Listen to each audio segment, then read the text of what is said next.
através do profeta, declarou Deus: e acontecerá nos últimos dias, diz o Senhor, que derramarei do meu espírito sobre toda a carne. Vossos filhos e vossas filhas profetizarão, vossos jovens terão visões, e sonharão vossos velhos. Até sobre os meus servos e sobre as minhas servas derramarei do meu espírito naqueles dias, e profetizarão. Hoje se cumpre esta palavra. Vivemos dias em que o Espírito Santo de Deus se manifesta em toda parte. O Espírito Santo levanta um povo para Deus, preparando para os dias do fim. Através deste operar do Espírito, vidas são transformadas, o Evangelho é vivido, o Senhor é louvado e a igreja é restaurada. Ó Espírito Santo, venha operar mais neste mundo, levando vidas a conhecer Cristo, levando vidas a viver em Cristo. Prepara um povo que lhe seja fiel e testemunhe seu nome com poder. Conduz o povo do Senhor ao mais completo louvor, à mais pura adoração, em espírito e em verdade.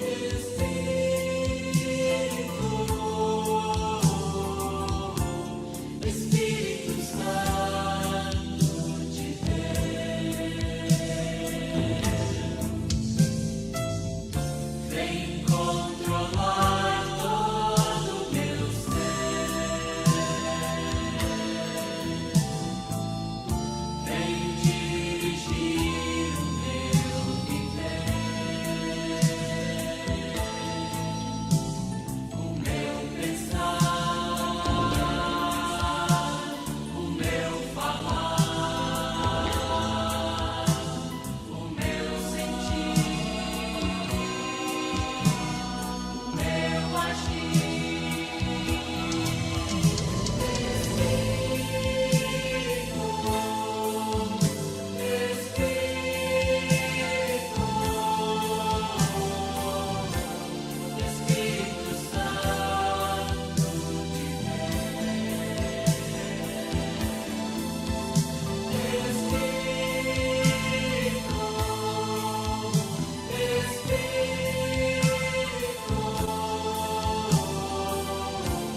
Espírito Santo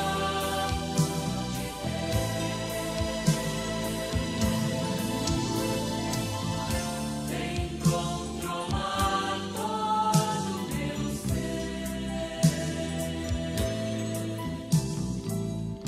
vem dirigir o meu viver, o meu pensar, o meu falar, o meu sentir, o meu agir.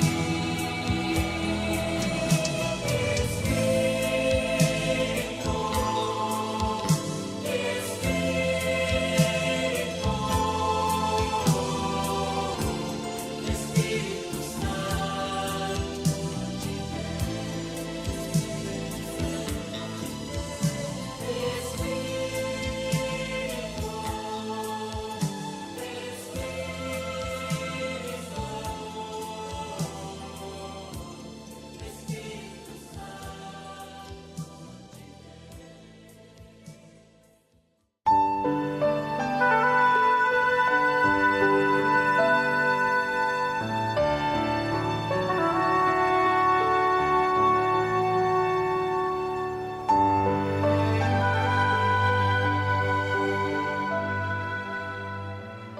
Esse instante que eu preciso é para te esclarecer uma coisa muito importante aqui nesse momento em que Paulo nos dá a entender que não devemos ignorar os ardis de Satanás na operação da ira.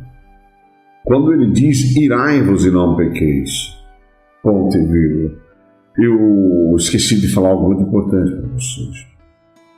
Eu era um homem extremamente irado. Isso, eu acho que todo ser humano carrega consigo essa maldição.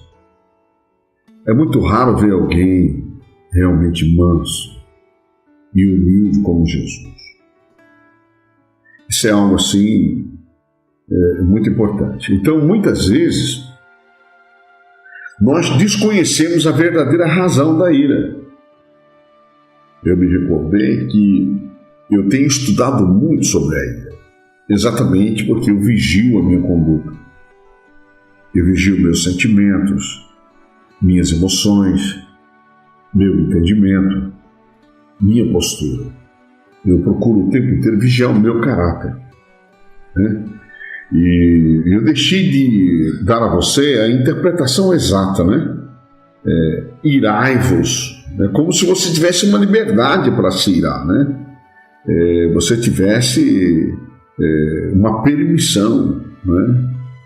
Mediante os infortúnios da vida, as provocações, mediante os aborrecimentos que a gente passa, as excitações pelas provocações que chegam até nós.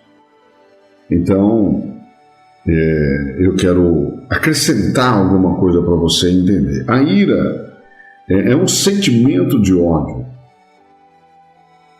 que produz rancor dirigido a uma pessoa ou a várias pessoas, em razão da ofensa recebida, né? Em razão da calúnia, da difamação, da injúria, da blasfêmia, das mentiras. E isso é impossível que você não se indigne. É impossível que você não fique irado. Olha que coisa tremenda. É impossível que você não seja atingido no seu aborrecimento. E você fica aborrecido. E bate um ímpeto de aversão contra a quem provocou tal situação. Quando Paulo diz, irai-vos e não pequeis, creio que ele já estava imbuído do perfeito entendimento da operação dos ardis de Satanás. E as armas que ele usa, e de que maneira usa para levar o homem à condenação.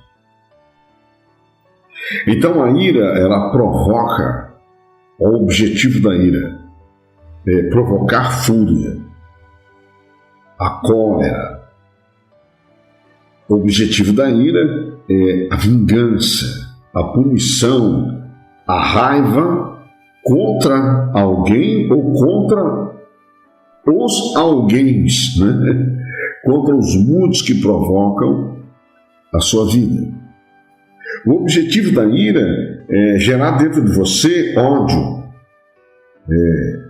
de grande ímpeto, que leve você a ter vingança contra uma pessoa ou que você venha a esbravejar. Olha a coisa tremenda.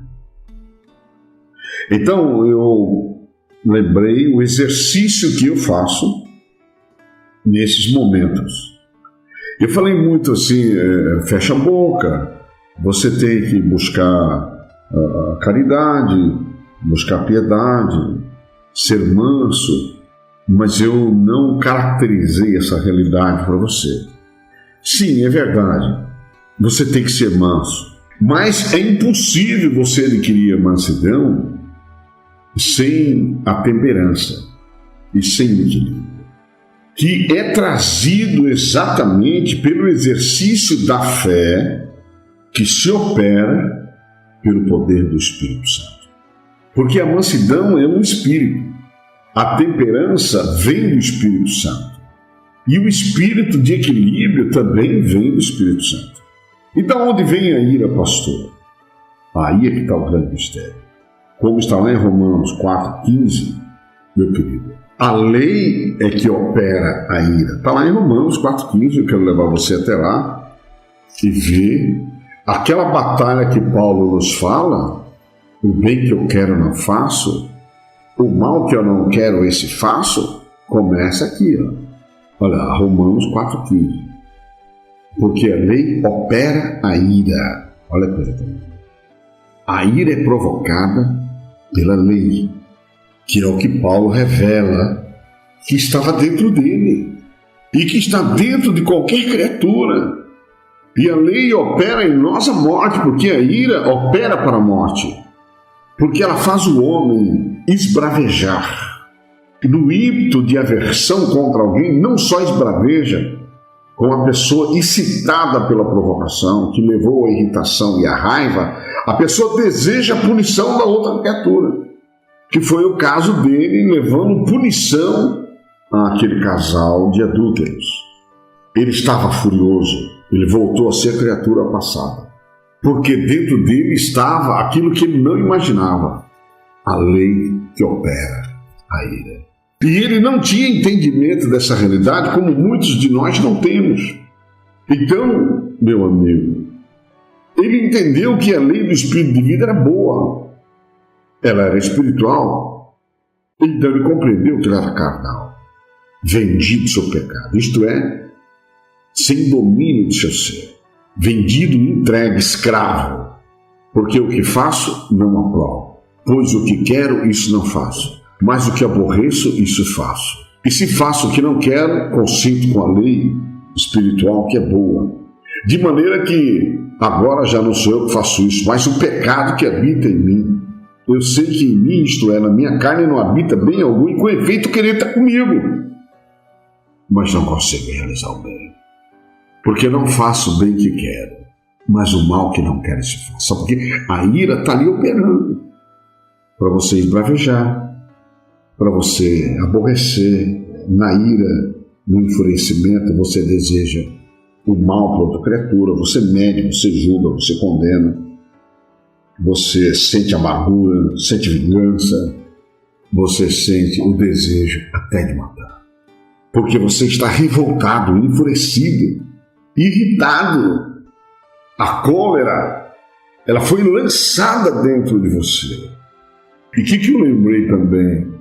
Quando Jesus fala lá em Mateus capítulo 5, ouvistes o que foi dito, ama o teu próximo e aborrece o teu inimigo, provoca ele, gera raiva dentro dele. Então eu fiquei meditando nessa situação e resolvi parar para te dar um entendimento melhor acerca dessa situação. Irai-vos e não pequeis. Olha que coisa tremenda. Não se ponha o sol sobre a vossa ira, não deis lugar ao diabo. Então, como eu já te expliquei, que nós então precisamos do Espírito Santo para operar o processo, né? Pela palavra de Deus viva e que permanece para sempre. Então nós temos que ser gerados pela palavra da graça, gerados, meus irmãos, pela semente incorruptível, pela palavra de Deus viva e que permanece para sempre. Me lembrei de Tito, quando ele fala no verso 3 do capítulo 3, porque também nós éramos, Paulo se inclui aqui, noutro tempo, olha lá, insensatos, desobedientes, extraviados, servindo as várias concupiscências e deleites, vivendo em malícia e inveja, odiosos, odiando-nos uns aos outros. Mas quando apareceu, olha lá, Paulo compreendeu aqui, escrevendo para Tito, a benignidade de Deus e a caridade de Deus, nosso Salvador, para com os homens, não pelas obras de justiça que houvéssemos feito, mas pela fé. Sim, segundo a sua misericórdia, nos salvou pela fé, isto é, pela lavagem da regeneração e da renovação do Espírito Santo, que abundantemente Ele derramou sobre nós por Jesus Cristo, nosso Salvador. Olha que coisa, para que sendo justificados pela fé, pela sua graça, crendo na sua graça, isto é fé, sendo feitos herdeiros segundo a esperança da vida eterna. Ele diz uma palavra muito interessante aqui, olha, fiel é a palavra, E isto quero que deveras afirme. Que palavra que ele está falando? A palavra de Mateus, Marcos, Lucas e João. Para que os que creem em Deus, o cara só crê em Deus se crê em Mateus, Marcos, Lucas e João. Porque Deus está revelado lá por Jesus Cristo. Procurem aplicar-se às boas obras. Estas coisas são boas e proveitosas aos homens. Preste bem atenção, coisa tremenda. Mas não entres em questões loucas, genealogias, olha só, e contendas e nos debates acerca da lei, porque são coisas inúteis e vãs. Irai-vos e não pequeis, eu estou lá ainda. Ao homem herege, depois de uma e outra demonstração, não é para você brigar, xingar, blasfemar, se irar, odiar, não. Evita-o. Sabendo que este tal está pervertido e peca, estando já em si mesmo condenado. Aí é que está o mistério que eu quero passar para você. Por que o sujeito está condenado? E por que ele é um herege? Por quê? Porque ele não é sujeito aos ensinos da palavra e ele não adquiriu o principal. Ele não adquiriu o equilíbrio. E ele é um instrumento para arrancar o seu equilíbrio. E é aí que está o mistério. Não deis lugar ao diabo, isto é, não tira Jesus de dentro de você para que o diabo entre. Pastor, como é que é isso? Não, Jesus dentro de você é o homem equilibrado. Jesus dentro de você é o homem manso. Jesus dentro de você é o homem cheio de temperança. Não se ponha o sol sobre a vossa ira, não se ponha a temperança, a mansidão e o equilíbrio da sua vida para que Satanás, pela ira, te possua. Olha que coisa impressionante. Então o equilíbrio não varia com o tempo. O equilíbrio é o estado sem oscilações ou desvios.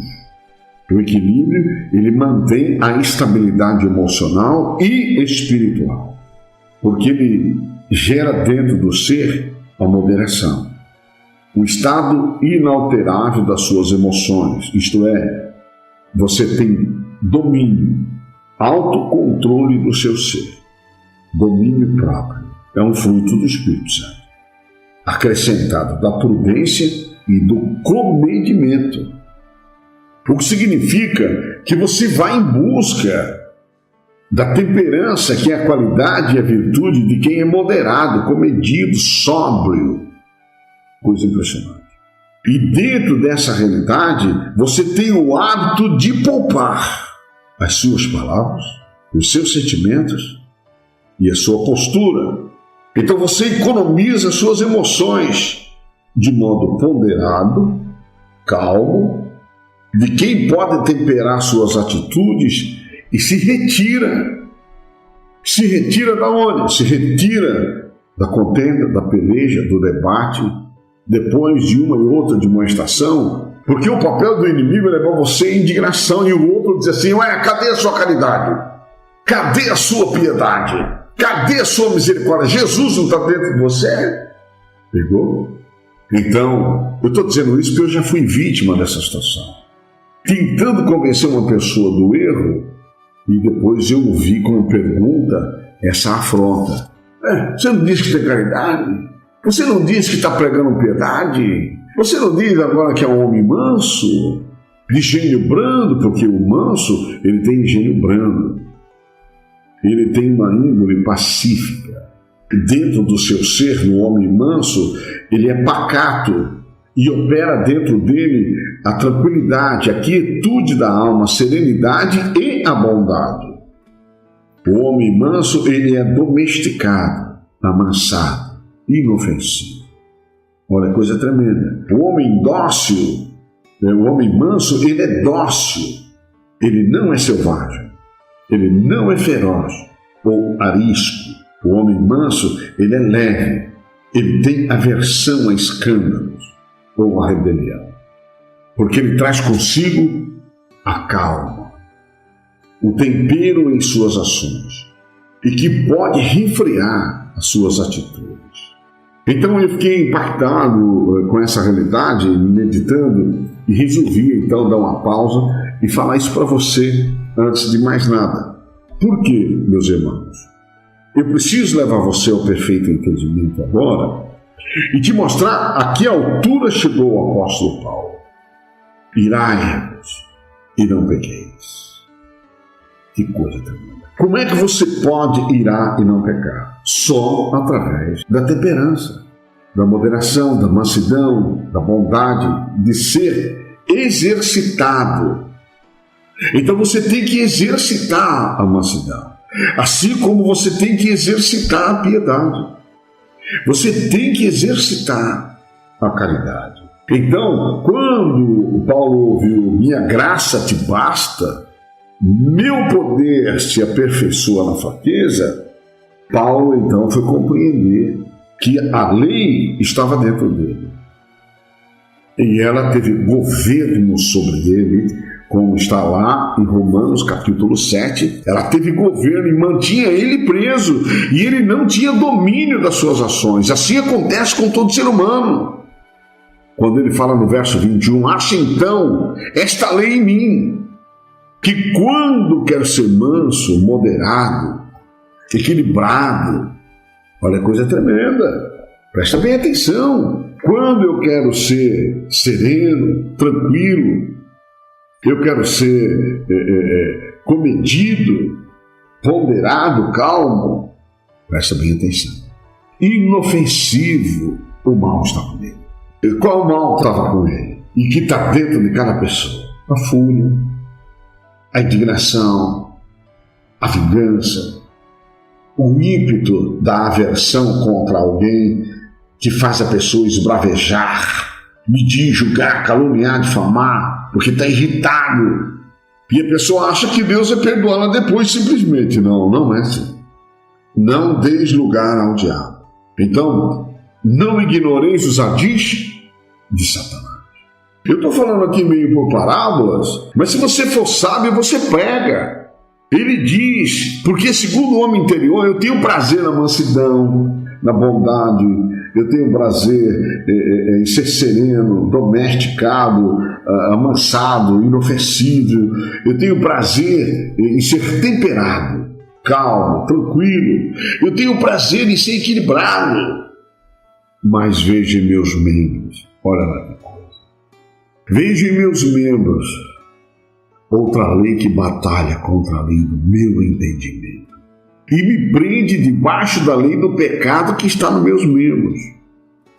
Miserável homem que eu sou. Você vai entender um pouco mais essa revelação lá na frente. Quem me livrar do corpo dessa morte? Então o corpo da morte trabalhando contra o corpo do espírito, o homem espiritual, o homem carnal e o homem espiritual.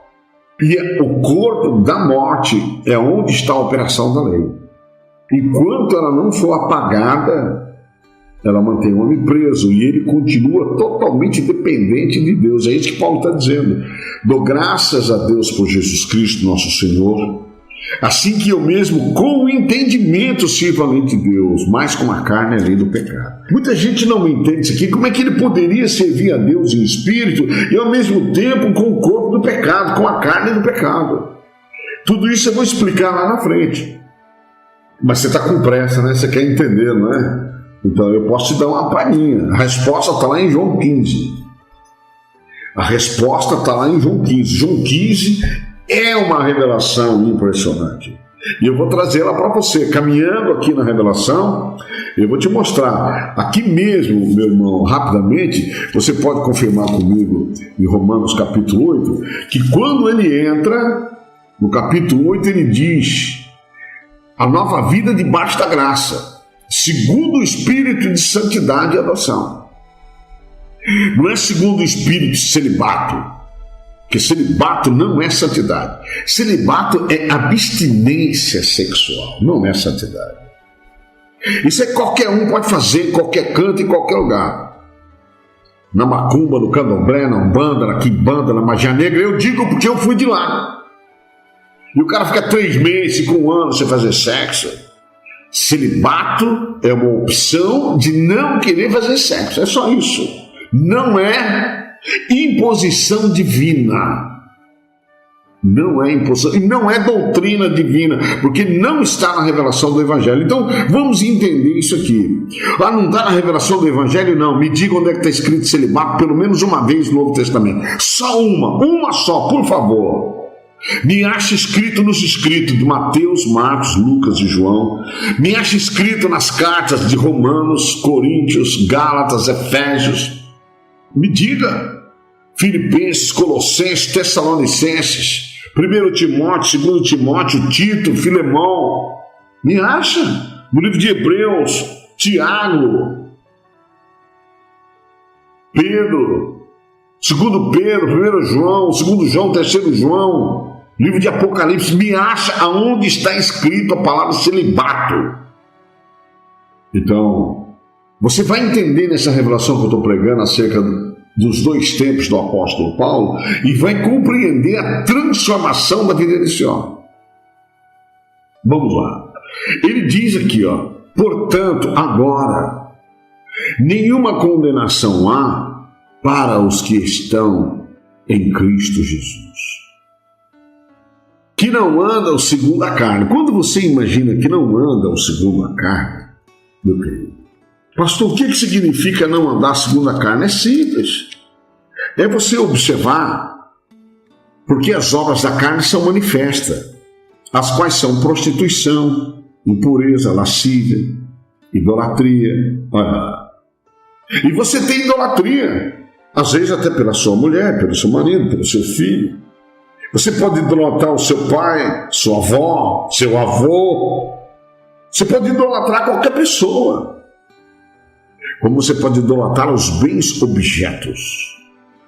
E você pode estar enfeitiçado por uma amizade.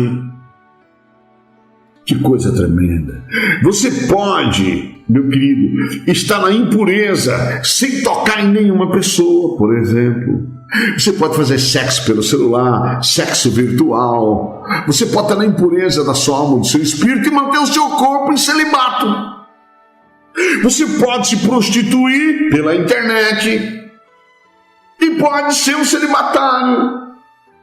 Que coisa tremenda. Você pode praticar lascívia vendo filmes e pode ser um celibatário. Sabia disso? É isso que tem enganado muita gente. Isso tem enganado muita gente. Então o sujeito é impuro sendo celibatário, mas ele se engana dizendo: eu sou celibatário, eu não pratiquei. E o pecado de intenção? Que nós vamos chegar nele lá na frente. E o pecado de intenção fica onde? Então, meus irmãos, eu estou querendo abrir os seus olhos e dizer que as obras da carne envolvem idolatria, feitiçaria e inimizade. Então, você pode ser um celibatário e não ter amizade comigo. Me odiar, me detestar, falar mal de mim, me caluniar, me difamar, me injuriar, me perseguir, sendo um celibatário. Então você já está condenado. Puxa, é assim, pastor? É assim mesmo.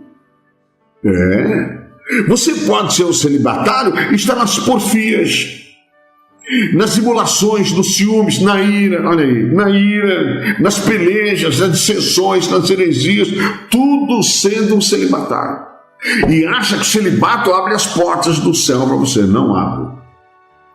Você pode ser um celibatário e estar cheio de inveja, aborrecendo quando você mede, julga, calunia, difama o pastor Araújo. Você está me aborrecendo, então você é um homicida. E nenhum homicida tem permanente nele a vida eterna, ainda que seja celibatário. Pegou? Só que você medir, julgar, caluniar, você já foi, você está embriagado, inchado. É pior que tomar uma cerveja, pior do que tomar um vinho, pior do que tomar uma caipirinha. Você está embriagado, é pior do que a glutonaria e coisas semelhantes a esta, acerca das quais os declaro, como já antes vos disse, que os que cometem tais coisas não herdarão o reino de Deus. Isso aqui são as obras da carne. Agora veja que coisa tremenda. Quando Paulo nos escreve essa realidade, ele diz: portanto, agora nenhuma condenação há para os que estão em Cristo Jesus, que não anda. Vamos analisar a palavra andar e conjugar o verbo andar. Andar segundo a carne ou andar segundo o Espírito? Então você para e pensa, medita o que é andar segundo a carne e andar segundo o Espírito. É segundo os valores da vida espiritual e segundo os valores da carne, da lei, na verdade.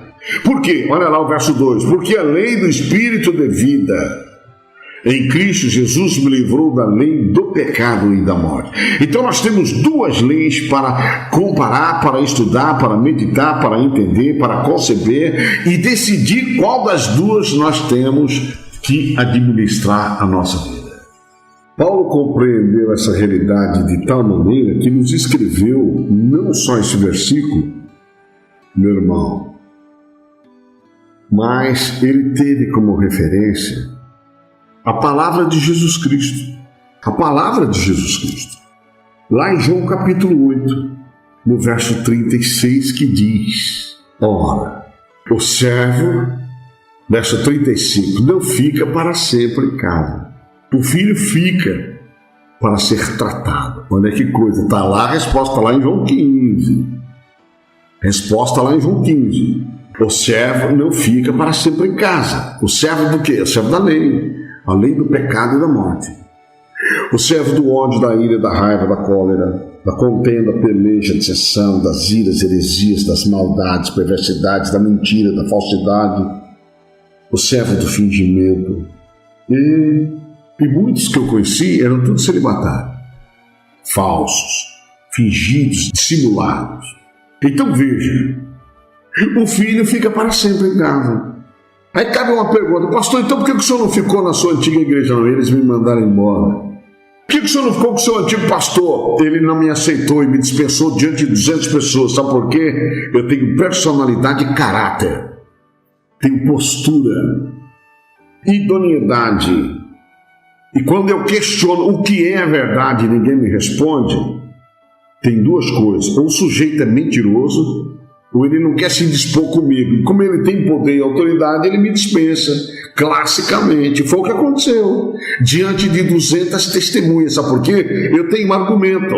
Nenhum desses caras aceita sentar comigo para discutir essa realidade aqui. O servo não fica para sempre em casa. Servo do quê? Servo do quê? O servo da moralidade, das formalidades, que acha estar cumprindo o que é justo, reto e digno, matando no olho por olho, no dente por dente, no mão por mão, pé por pé, queimadura por queimadura, aborrecendo, provocando o medir, julgar e condenar de centenas de pessoas. Quando você aborrece, por exemplo, vou te dar uma ideia. Quando você não gosta de uma pessoa, para pensar. Você não gosta de uma pessoa. Aí você aborrece essa pessoa. Mente sobre ela. Escarnece ela. Injuria ela. Aí esta pessoa, presta bem atenção, vai e desabafa com a sua mulher. Não, fulano de tal fez isso. O que você está levando com a sua mulher? Você está levando um monte de desabafo. Não. Você está levando um monte de espírito. Ira, indignação, raiva, cólera, contenda, peleja, dissensão. Você está levando para aquela criatura inocente para quem você foi dividir a sua mulher, né? Você está levando para ela a maldição da ira. Ela também vai se tornar uma pessoa cheia de ódio, rancor contra aquela pessoa que te ofende, que te mede, que te julga, que te condena. Aquela tua mulher ou aquele teu marido vai se encher de um rancor generalizado em função da situação injuriante da qual o marido é vítima ou a mulher é vítima. Veja, coisa tremenda. O marido ou a mulher leva um para o outro a fúria, a cólera e a indignação pela raiva, pela irritação de que o marido ou a mulher está sendo vítima na mão daquele aborrecedor.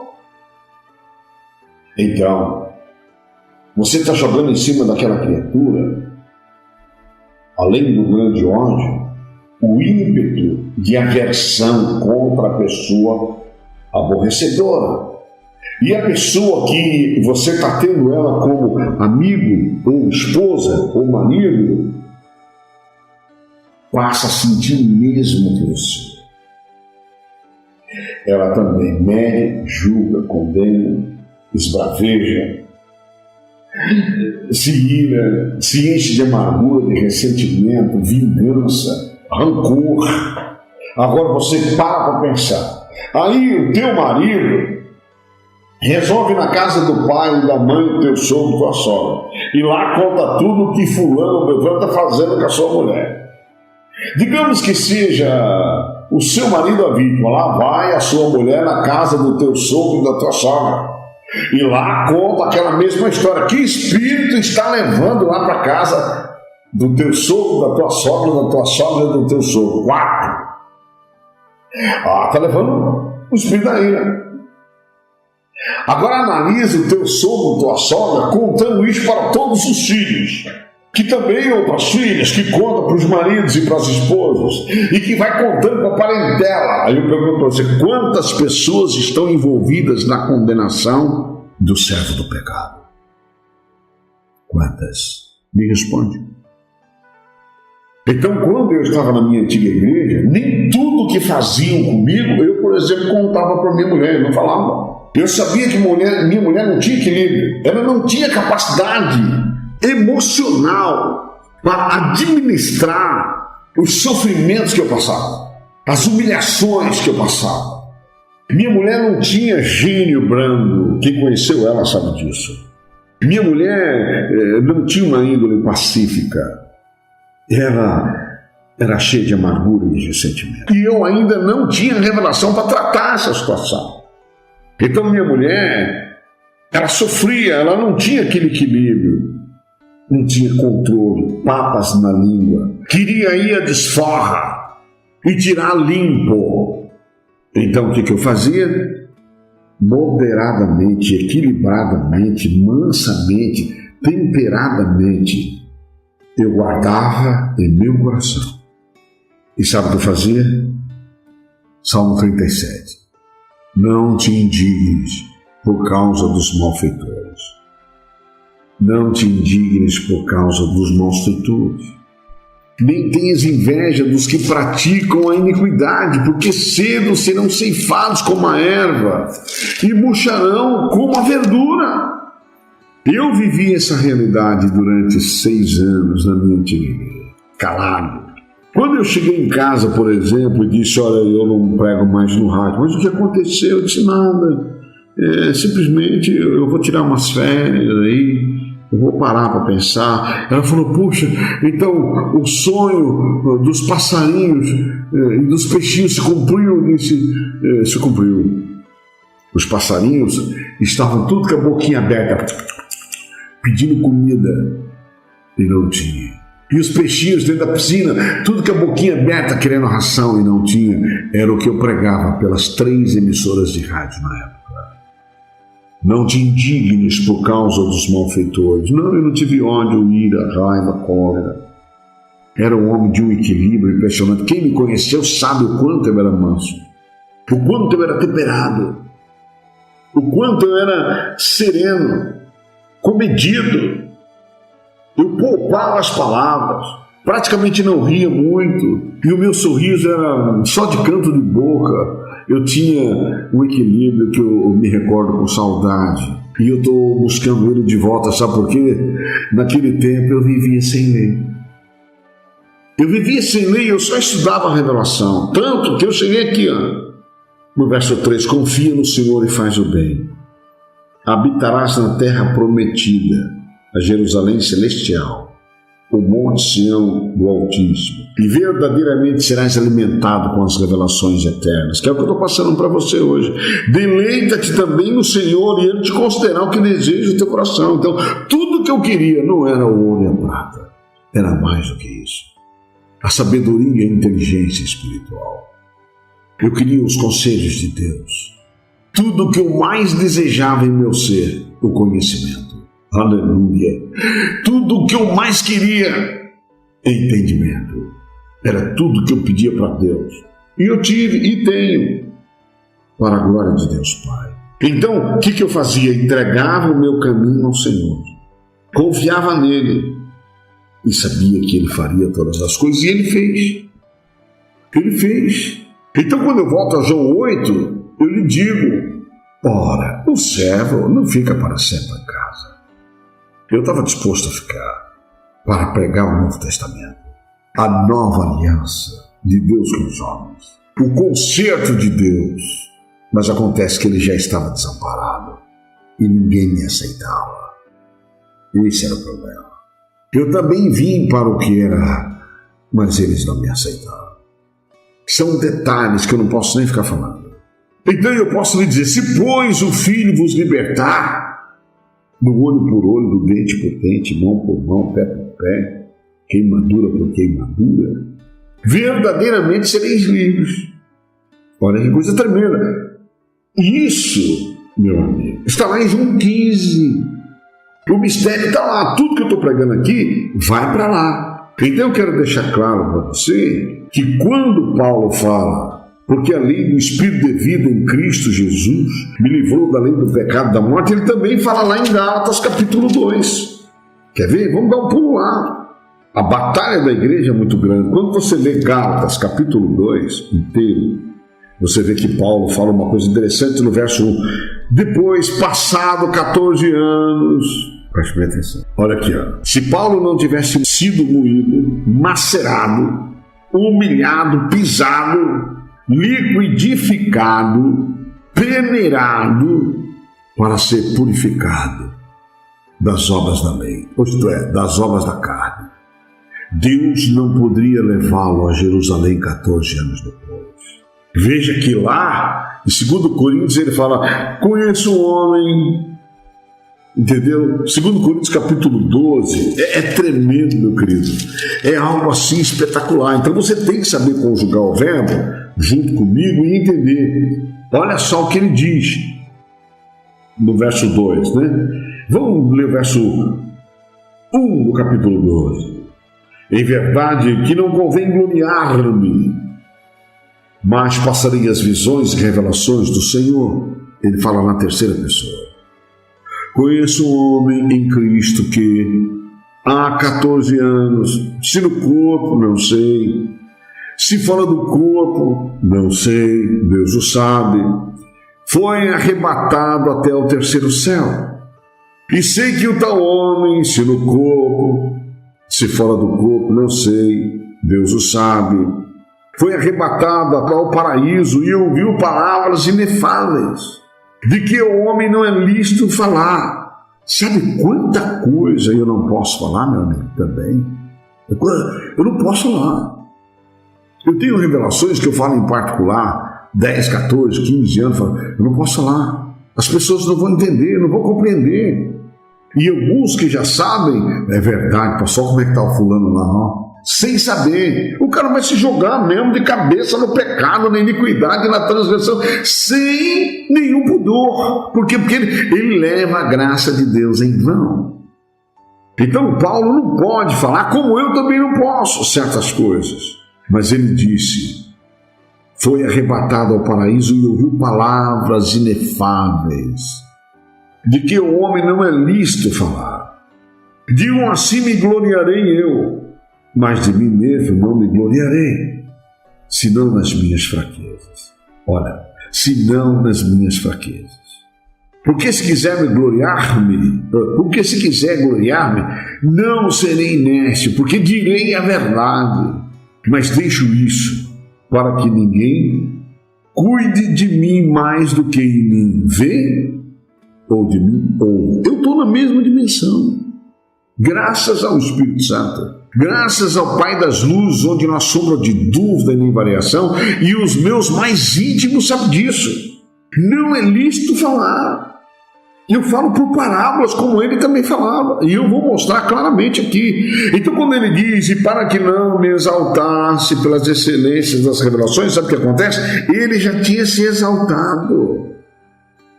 Pela grandeza da revelação estava nas mãos deles. Eu vou te mostrar isso daqui a pouco. Daqui a pouco eu te mostro. Ele já tinha se exaltado e muito. Paulo foi longe demais, meu amigo.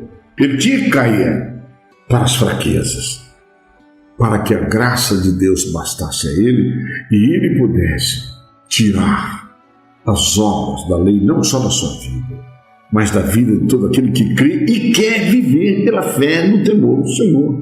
Como Abraão, Isaac, Jacó, Moisés, Davi, todos os profetas fiéis, que permaneceram fiéis à revelação do Monte Sião, a revelação do Deus vivo, pelo Espírito de Jesus Cristo que estava na vida dos profetas, que eu já canso de falar e pregar, como Paulo, como Pedro também pregava. E eu posso dizer para você, aquele homem de 14 anos lá no 2 Coríntios, é isso aqui, ó.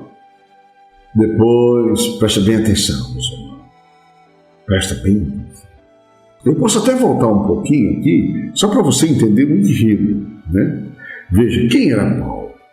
Paulo, ele fala aqui no capítulo 1, não vou nem pregar tudo aqui, mas se você ler a partir do verso 3, você vai entender que ele fala que fora da revelação do Novo Testamento o sujeito é anátema e filho de papo. Então não sou eu que falo. Não sou eu que falo. É ele que fala. E ele diz o seguinte, no verso 10, por quê? Persuado eu agora aos homens ou a Deus? Ou procuro agradar a homens? Se estivesse ainda agradando aos homens, não seria servo de Cristo. Mas faço-vos saber, irmãos, o evangelho que por mim foi anunciado não é segundo os homens, porque não recebi nem aprendi de homem algum, mas pela revelação de Jesus Cristo. Meu querido, que espetáculo tremendo! Quando eu profetizo, e muitas vezes eu falo, irmãos, o evangelho por mim pregado, eu não recebi de homem algum, é porque não tinha homem nenhum imitando o apóstolo Paulo, e não tem. Não tem. E eu resolvi imitá-lo, e não serve para a igreja que eu vim, não servia. E também não servia para o meu antigo pastor. Então, assim como Jesus, eu também fui desprezado. Não fizeram de mim caso algum. E diziam, ele não vai longe, ele não tem experiência. Além do mais, só tem 4º ano primário. Realmente é verdade. Pedro não tinha nem o primeiro. Paulo tinha e considerou tudo esterco. Eu faço prevalecer a glória do Evangelho, que aprendi de Jesus Cristo na segunda sua revelação e por tudo que eu estou pregando e ensinando a você aqui através de Paulo. Então ele diz claramente, olha, porque não recebi nem aprendi de homem algum, mas pela revelação de Jesus Cristo. Então, Paulo tinha intimidade com Jesus. Jesus Cristo falava com ele, se dirigia a ele, dava a ele sonhos, visões, revelações e aparecia para ele. Você crê? Amém. Se você não crê, é problema seu. Por isso que Paulo não podia falar certas coisas, assim como eu também não posso. Porque já ouvi qual foi antigamente a minha conduta no judaísmo. Como sobremaneira persegui a igreja de Deus e a assolava. Olha que coisa tremenda. E na minha nação, excedia em judaísmo a muitos da minha idade, sendo extremamente zeloso das tradições de meus pais. Que é o que ele fala lá em Filipenses capítulo 3, verso 5. Mas, quando aprove a Deus, que desde o ventre de minha mãe, o problema está aí, o ventre da mãe, me separou, me escolheu, me chamou pela sua graça. Olha lá, revelar seu Filho em mim, para que o pregasse entre os gentios. Não consultei carne nem sangue, nem tornei a Jerusalém, a ter com os que já antes de mim eram apóstolos, mas parti para a Arábia e voltei outra vez a Damasco. Olha lá. Depois, passado 3 anos que ele estava na Arábia e em Damasco, fui a Jerusalém a ver a Pedro e fiquei com ele 15 dias. Foi lá que ele pediu a bênção de Pedro.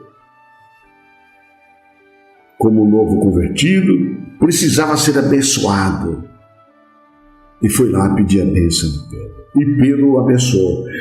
E não via nenhum outro dos apóstolos. Olha só, não vi a nenhum outro dos apóstolos, senão a Tiago, irmão do Senhor. Então você vê que aquele homem que eu estou falando lá de 2 Coríntios 12, E o homem que está pregando aqui aos Gálatas é o mesmo, porque eu conjugo o verbo. E olha, e ele diz, ora, acerca do que vos escrevo, eis que diante de Deus testifico que não minto. Depois fui às partes da Síria e da Cilícia. E não era conhecido de vista das igrejas da Judéia que estavam em Cristo, mas somente tinham ouvido dizer, aquele que já nos perseguiu anuncia agora a fé que antes destruía, combatia enfurecidamente e glorificavam a Deus a respeito de mim. Agora veja, nesses 14 anos, coloca aí 11 anos, tira 3, que ele foi ver Pedro, e aumenta agora 11, vai para 14. Depois, passado 14 anos, subiu outra vez com Barnabé, levando também comigo a Tito. Nesse período foi o período dos altos e baixos, do novo convertido, do menino, do neófito, chamado Paulo.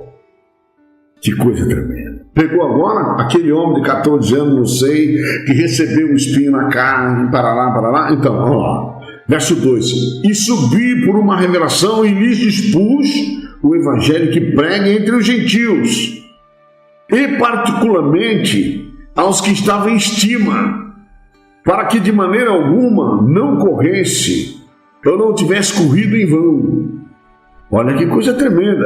Mas nem ainda Tito, que estava comigo, sendo grego, foi constrangido a circuncidar-se. Lembra da história que eu preguei lá em Atos 15? A igreja estava desviada, meu amigo, se entregando de volta à lei, à circuncisão. O espírito do erro, o espírito do engano, o espírito da mentira, o falso entendimento havia entrado e tomado até os apóstolos. Quando Paulo subiu, ele está relatando o que aconteceu lá. Então veja bem, e isso por causa dos falsos irmãos que se tinham entremetido e secretamente entraram a espiar a nossa liberdade que temos em Cristo Jesus. Liberdade, onde há o Espírito do Senhor é a liberdade, para nos porem em servidão da lei de Moisés. É isso que ele está falando? Servidão da moral, servidão da formalidade, tirando a liberdade dos irmãos, que tão somente basta crer pela fé em Jesus Cristo, e isso lhe será imputado como justiça. Eu vou pregar lá na frente. Tudo que nós temos que buscar pela fé é a imagem e a semelhança, o sentimento, o espírito, a natureza divina do Pai e do Filho Jesus Cristo, para confirmar o quanto nós o amamos. O resto, meu amigo, é o resto. E olha a coisa tremenda. E isso, todo aquele debate, toda aquela situação, sabe como eu preguei e mostrei para vocês lá em Atos capítulo 15, meus irmãos. Eu posso até dar uma palhinha para você, só para você se lembrar. Eu vou a Atos 15 de novo no verso... deixa eu ver aqui. Só para você ter... Está aqui, simples. Verso 1 e 2. Então alguns que tinham descido da Judéia ensinavam assim os irmãos. Olha lá. Se vos não circuncidardes conforme o uso de Moisés, não podeis salvar-vos. Então o sacrifício da cruz era um lixo. Que coisa! Tendo tido Paulo e Barnabé não pequena discussão e contenda contra eles. Resolveu-se que Paulo, Barnabé e alguns dentre eles subissem a Jerusalém e aos apóstolos e aos anciãos sobre aquela questão. Paulo foi lá e falou, que é isso? Não, aqui nós somos salvos pela graça, pela fé no sangue de Jesus, pela fé no nome de Jesus, pelo sacrifício da cruz. Isso é graça, é benefício, é gratuito, é favor, é misericórdia, é compaixão, é bondade, é benignidade, é longanimidade, é paciência. Eu mesmo estou debaixo desse tratamento. Evidentemente que ele não podia falar tudo que tinha passado, mas falava com sabedoria e inteligência espiritual. E é com essa mesma sabedoria, com essa mesma inteligência espiritual com esse mesmo discernimento, com esse mesmo entendimento que eu, pastor Araújo, passo e prego para você. E confronto tese a tese. Não estou criando nova doutrina, não. Eu estou confirmando a doutrina da graça. O problema dos homens é que não querem ter temor e viver segundo o mistério da piedade. E o objetivo é anular Mateus, Marcos, Lucas e João. Anular o sacrifício da cruz, para anular o Pai de nosso Senhor Jesus Cristo e fazer com que o mundo não saiba quem Ele é. Mas pela graça do Pai, do Filho e do Espírito Santo, eu deixarei isto escrito e gravado para todos em nome de Jesus. Voltando aqui a Gálatas capítulo 2, Paulo então fala no verso 4, e isso por causa dos falsos irmãos que se tinham entremetido e secretamente entraram a espiar a nossa liberdade que temos em Cristo Jesus, para nos pôr em servidão da maldição da própria lei, da qual Cristo já nos tinha tirado, e ele vai acrescentar isso aqui em Gálatas 2 e 3. Verso 5, aos quais nem por uma hora cedemos com sujeição. Não cederem. Por quê? Porque minha graça te basta, meu poder se aperfeiçoa. Então ele já estava cheio do poder e cheio da perfeição do mistério da caridade, da piedade. Que coisa tremenda. Que coisa tremenda. Aos quais nem ainda por uma hora cedemos com sujeição, para que a verdade do Evangelho permanecesse entre vós. Que coisa, a verdade do Evangelho permanecesse entre vós. Então, ao longo desses 2000 anos, muitos falsos irmãos se têm entremetido e secretamente entram na igreja para destruir a liberdade que temos em Cristo Jesus, destruir a doutrina, destruir a verdade, destruir a justiça, destruir a aliança de Deus com os homens, destruir e desamparar o santo concerto. O que muitos têm cedido. E qual foi o meu problema na minha antiga igreja? Eu não cedi, por isso fui expulso, eu não aceitei. E de modo nenhum vou aceitar que um anjo é o Pai de Jesus.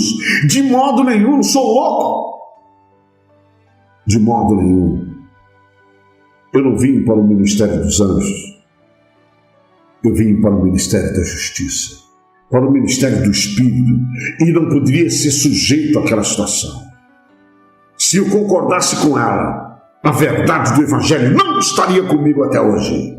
Mas o Senhor fez com que, pela ousadia do Espírito Santo, pela intrepidez, pela coragem, pela espada do Espírito, que é a palavra de Deus, a verdade do Evangelho permanece hoje em mim e entre nós, e entre vós os que têm crido.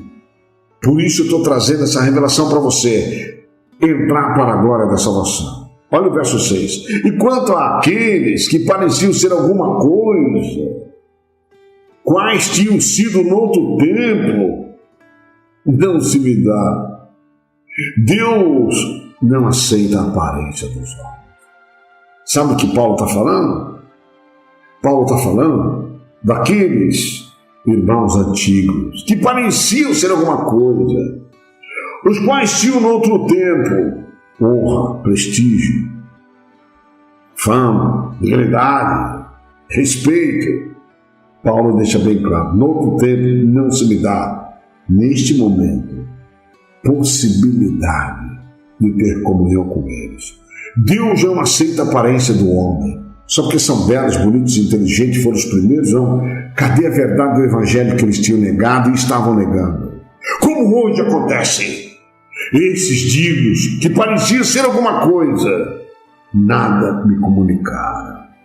E ele vai em frente aqui. Antes, pelo contrário, quando viram que o Evangelho da incircuncisão, o Evangelho que não é da lei, que não é de Moisés, que não é o Evangelho que o sujeito tem que se concidar para ser salvo. Pelo contrário, o Evangelho da incircuncisão, que não tem nada a ver com a lei, e me estava confiado, como a Pedro, o da circuncisão, que era Pedro pregava para os judeus, porque aquele que operou eficazmente em Pedro para o apostolado da circuncisão, esse operou também em mim, com eficácia para com os gentios.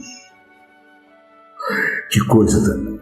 E conhecendo Tiago, Cefas e João, que eram considerados como as colunas, a graça que se me havia dado, deram-nos as destras,